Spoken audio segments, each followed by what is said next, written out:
मेरे YouTube channel पर आप सभी का स्वागत है। आज हम लोग झारखंड का इतिहास का कुछ जनजातीय विद्रोह हुआ था उसके बारे में आज हम लोग पढ़ेंगे।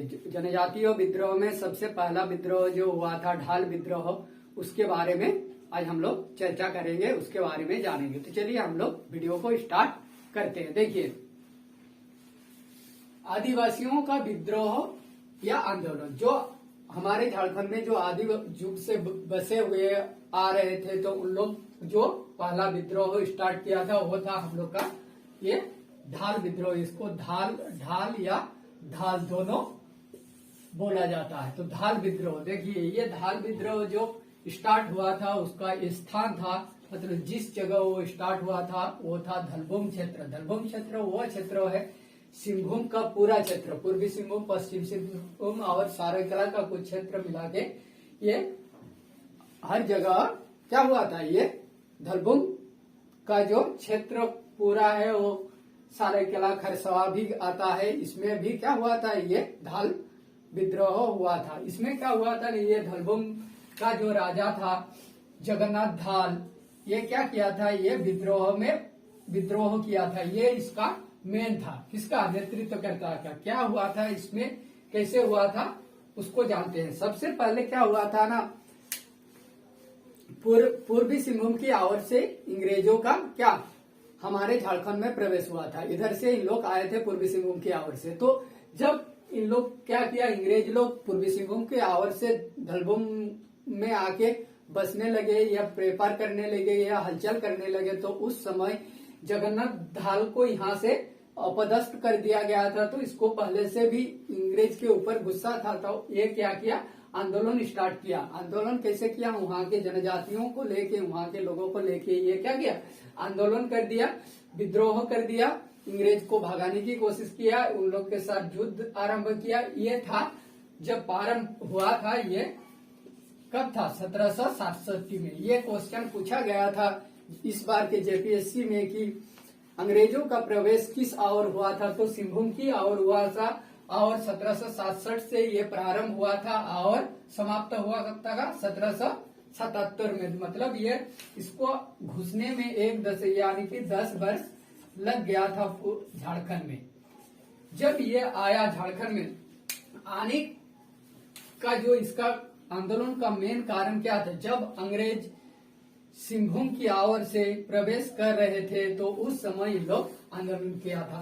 इन लोग क्या था, झारखंड का जो आदिवासी लोग थे, इन लोग अपने शांति प्रिय थे, बाहरी हस्तक्षेप इन लोग थोड़ा सा भी स्वीकार नहीं करना चाहते थे। इन लोग का आदत ही था कि बाहरी हस्तक्षेप इन लोग को नहीं चाहिए। तो उस समय क्या हुआ, जब बाहरी क्षेत्र से इन लोग का हलचल स्टार्ट हुआ अंग्रेजों का, तो इन लोग को त्रास नहीं आया और इन लोग आंदोलन पर कूद पड़े। जब आंदोलन 10 वर्ष चला, 10 वर्ष के समाप्त का कारण क्या बना, देखिए जगन्नाथ ढाल को क्या किया गया, फिर पुनः यहाँ का कहाँ का धलबुम का राजा घोषित किया गया, यानी कि राजा बनाया गया। तब जाके यहाँ का जो जनजातीय ढाल विद्रोह था वो समाप्त हो गया।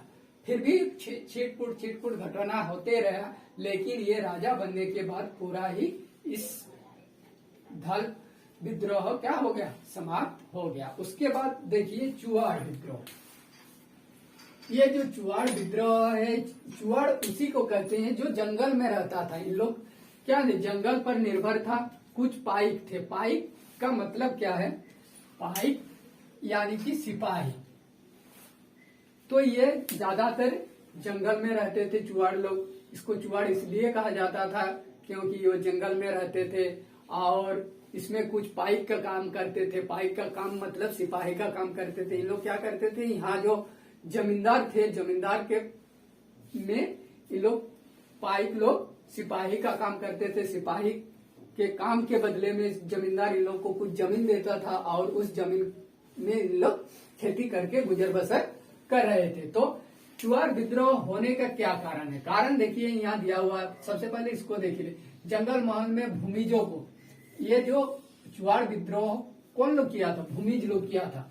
चुआड़ ये जंगल महल में रहता था। जंगल महल के भूमिजों को क्या कहा जाता था, चुआड़ या चुआड़। तो इसमें क्वेश्चन पूछा जाता है कि किसको चुआड़ या चुआड़ कहा जाता था, तो जंगल महल के भूमिजों को या भूमिजों को, जंगल महल के भूमिजों को क्या कहा जाता था, तो चुआड़ कहा जाता था। अब देखिए इसमें तो ये जंगल महल के भूमिजों को चुआड़ कौन कहते थे, अंग्रेज, जो अंग्रेज अधिकारी थे उस समय जब अंग्रेज आए थे, तो अंग्रेज का जो अधिकारी थे तो उन लोग इसको क्या कहते थे, चुआड़ कहते थे। अब देखिए चुआड़ का अर्थ क्या है। चुआड़ का अर्थ एक्चुअली होता क्या है, दुर्बल या नीच जाति, जो सबसे नीची जाति का होता है उसको ही यहाँ चुआड़ कहा जाता था। अब देखिए कारण, जब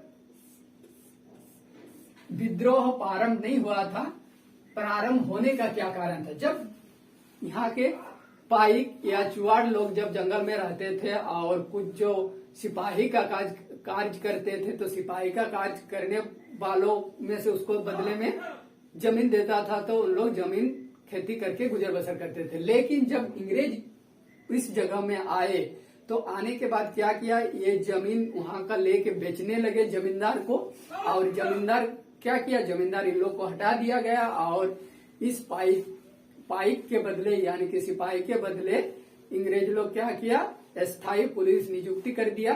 तब इन लोग को रास नहीं आया और इन लोग आंदोलन पर कूद पड़े। अब देखिए पाइक सिपाही का कार्य करते थे और बदले में जमीन लेते थे और खेती करते थे। जब अंग्रेज आए तो क्या किया, जमीन लेकर जमींदार को बेचने लगे। इन लोग जब आए तो यहाँ से जमीन लेके वो जमींदार को बेच दिए, तो जमींदार को बेच दिए तो जमींदार लोग क्या किया, यहाँ जो सिपाही लोग को रखते थे उन लोग को भगा दिया और उसके बदले में स्थायी पुलिस नियुक्ति कर दिए। अब देखिए पुलिस नियुक्ति कर दिए, तब पाइक एवं किसान दोनों मिलके, किसान भी और पाइक मिलके क्या कर दिया, आंदोलन कर दिया, जिसको हम लोग क्या कहते हैं, चुआड़ आंदोलन। इसका मेन नेतृत्व करता थे, प्रमुख थे रघुनाथ महतो।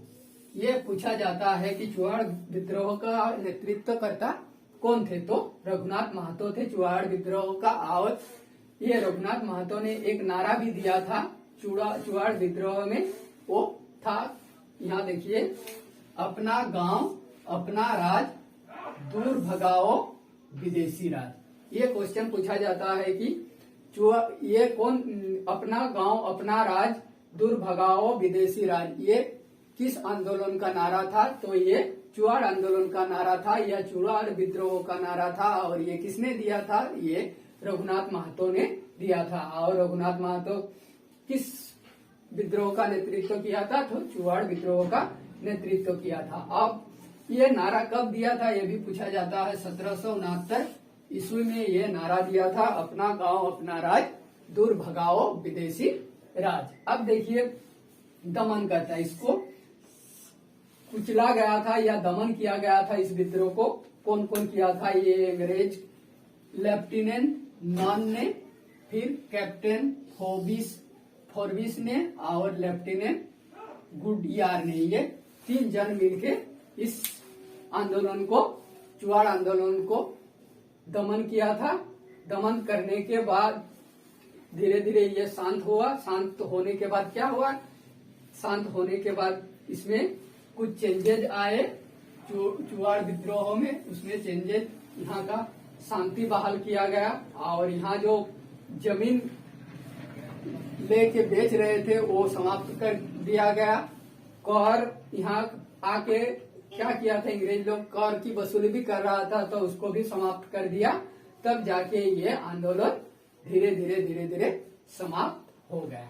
अब आगे कुछ आंदोलन बचा है, उसको भी हम लोग देखते हैं।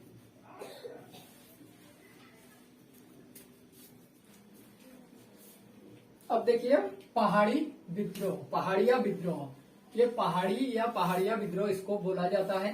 पहाड़ी विद्रोह स्टार्ट हुआ था 1772 से 1782 तक ये चला था, 10 साल तक। तो अब देखिए इसमें क्या क्या हुआ, इसमें नेतृत्व करता थे, मतलब जो इस विद्रोह को संभाला था, नेतृत्व किया था, इसको आगे लेके गए थे, वो थे रमन लाहिड़ी।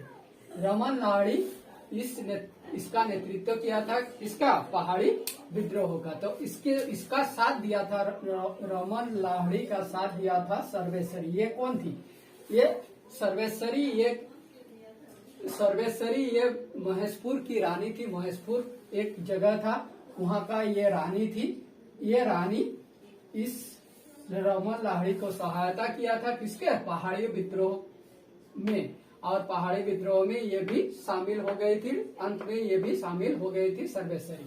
अब देखिए इसका मूल कारण क्या था, ये पहाड़ी विद्रोह होने का।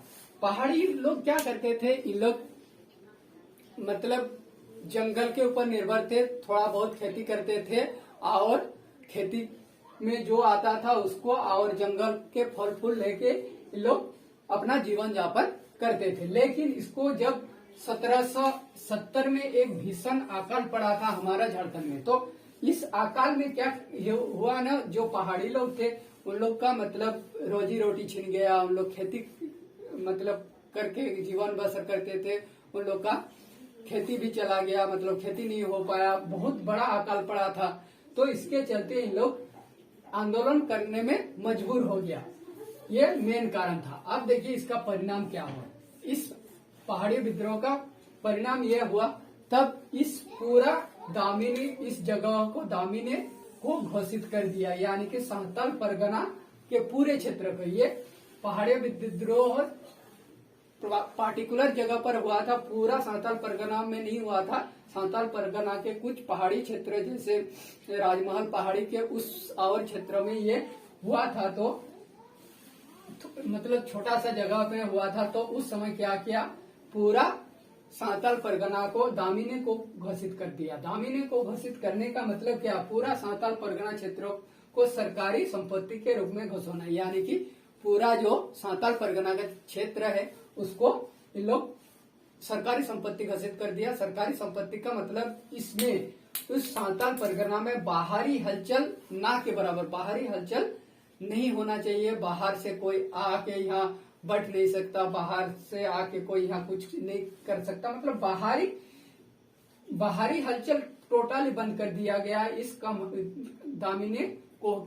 दामिनी को स्टेट इसको घोषित कर दिया और बाहरी हलचल इसमें बंद कर दिया। तब जाके ये पहाड़ी विद्रोह धीरे धीरे शांत हो गया। अब देखिए हम लोग का नेक्स्ट आता है तामाड़ विद्रोह। ये तामाड़ विद्रोह नाम से पता चलता है, तामाड़, ये तामाड़ एरिया में हुआ था। तामाड़ यानी कि रांची, बुंडू और तामाड़, ये रांची के एरिया में हुआ था। रांची का जितना जगह था इसमें मुंडा और आदिवासियों ने इसमें इस तामाड़ विद्रोह में नेतृत्व किया था। ज्यादातर मुंडाओं ने इसमें भाग लिया था। ये छोटनागपुर के तामाड़ क्षेत्र में आता है, यहाँ फर्स्ट स्टार्ट हुआ था। फिर धीरे धीरे तामाड़ से पूरा एरिया में ये धीरे धीरे करके तामाड़ विद्रोह फैल गया। इसका नेतृत्व करता, देखिए ये 4 बार हुआ था। तो पहला जो 1782 में स्टार्ट हुआ था, इसका नेतृत्व किया था ठाकुर भोलानाथ सिंह। ठाकुर भोलानाथ सिंह ने इसका नेतृत्व किया था। इसका कारण क्या था, इसमें तामाड़ विद्रोह का मेन कारण क्या था, कंपनी सरकार का अत्याचार के कारण। कंपनी सरकार, जब ईस्ट इंडिया कंपनी का सरकार चल रहा था उस समय ये कंपनी सरकार क्या यहाँ बहुत अत्याचार कर रहा था। इसीलिए इन लोग क्या किया, आंदोलन करने पर मजबूर हो गए। यहाँ के लोगों को मारना पीटना, बिना FIR के गिरफ्तार कर लेना, सजा देना, महिलाओं के छेड़छाड़ करना, ये सब करने लगा। तब इन लोग मतलब तब ये विद्रोह करने पर मजबूर हो गया। और दूसरा था नागवंशी राजाओं के शासन। इससे पहले इस जगह में कंपनी शासन से पहले इस जगह में नागवंशी राजाओं का शासन चलता था। तो नागवंशी राजाओं में से कुछ राजा यहाँ के लोगों को बहुत अत्याचार किया था, शोषण किया था। तो उसका भी गुस्सा उन लोग को था, लेकिन मौका उन लोग खोज रहे थे कि कब हम लोग इससे बाहर निकले और आंदोलन करें। तो उसका मौका इस समय कंपनी शासन के अत्याचार में मिल गया। तब उसका गुस्सा यहाँ फूट पड़ा, किसके रूप में, तामाड़ विद्रोह के रूप में। इसके बाद 5 साल गैप हुआ। 5 साल गैप होने के बाद फिर इस प्रारंभ हो गया 1989 में फिर स्टार्ट हुआ तामाड़ विद्रोह। उस समय विष्णु मानकी और मोजी मानकी, ये पूछा जाता है कि 1789 में जो तामाड़ विद्रोह हुआ था उसका नेतृत्व करता कौन थे? विष्णु मानकी और मोजी मानकी। तो इस समय बहुत जोरदार आंदोलन हुआ था। ये दोनों ने बहुत अच्छा से इसको नेतृत्व किया था और जोरदार आंदोलन हुआ था। इसमें बहुत सारे लोग इकट्ठा हो गए थे। इसमें से 3000 मुंडाओं ने कर देना किसको? कंपनी सरकार को, यानी कि अंग्रेज सरकार को कर देना बंद कर दिया था।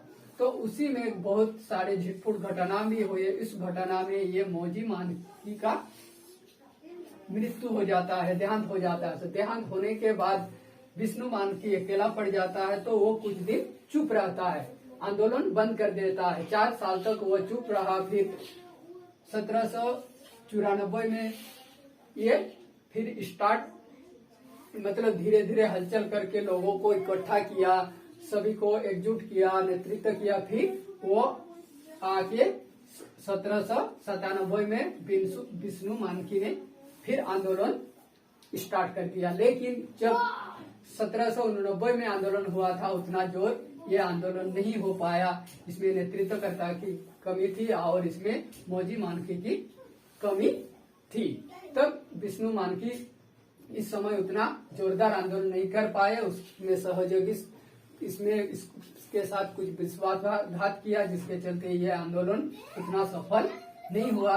फिर कुछ दिन बाद ये फिर 1807 में फिर आंदोलन हुआ। ये छिटपुट कुछ जगह, विशेष जगह पर हुआ, एकजुट होकर नहीं हुआ। उसमें दुखन साई मुंडा नेतृत्व किया था। उसका परिणाम आया 1809 में जमींदारी पुलिस बल का गठन किया गया। यानी कि तामाड़ क्षेत्र में उस समय जमींदारी पुलिस बल का गठन किया गया। तब धीरे धीरे इस जगह ये तामाड़ क्षेत्र, छोटनागपुर के तामाड़ क्षेत्र धीरे धीरे शांत हुआ। तो आई होप आप लोग को ये वीडियो समझ में आ गया होगा। नेक्स्ट में इसका और कुछ विद्रोह छूटा हुआ है, उसको लेके आएंगे। तो आज के क्लास में इतना ही, हमें इजाजत दीजिए। धन्यवाद।